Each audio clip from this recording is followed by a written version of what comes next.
China staged a massive military parade in Beijing to commemorate 80 years since the end of World War II, using the occasion to showcase its latest generation of advanced weaponry, from stealth fighters and tanks to ballistic and hypersonic missiles. The event was highly choreographed, drawing tens of thousands of participants and observers to Tiananmen Square. President Xi Jinping, who leads both the Chinese Communist Party and the armed forces, presided over the parade. He greeted foreign leaders, including Russian President Vladimir Putin and North Korean leader Kim Jong Un, before welcoming Chinese veterans and taking his position at the center of the ceremony.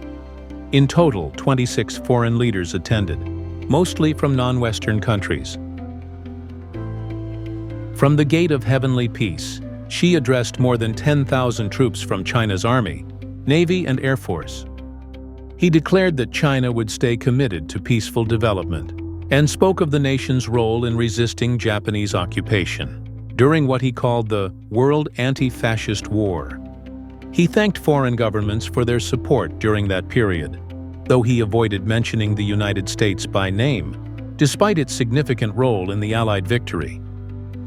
Xi framed the lessons of that war as still relevant, urging humanity to choose dialogue over confrontation and peace over conflict. Dressed in a gray Mao suit, Xi later stood in an open vehicle to salute the troops as they prepared for the parade. Military hardware rolled down Chang'an Avenue, including intercontinental missiles capable of carrying nuclear warheads, high-tech drones, and new-generation fighter jets.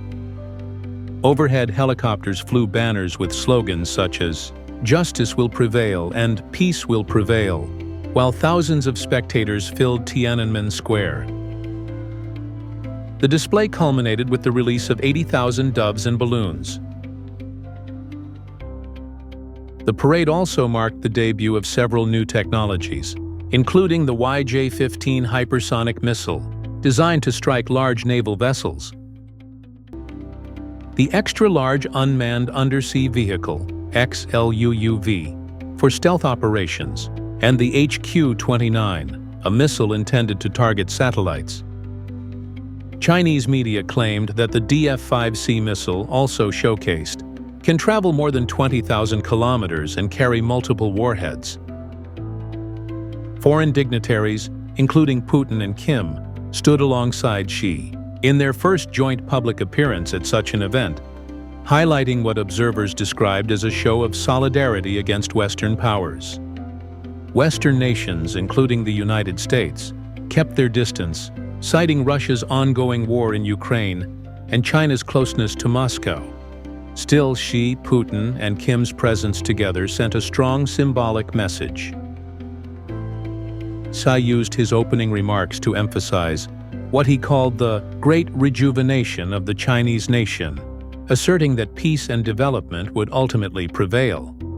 The event closed with a large-scale gala performance titled "Justice Will Prevail" at the Great Hall of the People, where actors and musicians staged war-themed performances for senior Chinese officials, veterans, and foreign guests. U.S. President Donald Trump reacted in real time on social media, questioning whether Xi would honor the American soldiers who died fighting alongside China in World War II. Later, speaking to reporters, he called the ceremony impressive, but suggested ironically that the three leaders in Beijing were plotting against the United States. The Kremlin dismissed those remarks as humor, while Putin told journalists that he valued his good relations with Trump. During the summit, Xi and Putin signed more than 20 agreements, covering energy and artificial intelligence.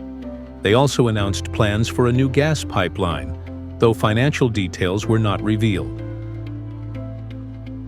A lighter, unexpected moment came when Chinese state media accidentally broadcast part of a private conversation between Xi and Putin. Their exchange touched on biotechnology, organ transplants, and even speculation about extending human lifespans. Putin later confirmed that the topic arose, suggesting that advances in medicine could fundamentally change how long and how actively humans live.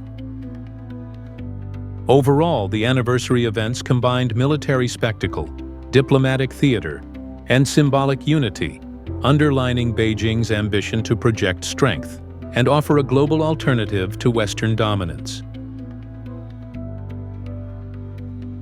That's all for now from Global Pulse Unplugged. Stay sharp, stay informed, and we'll see you next time.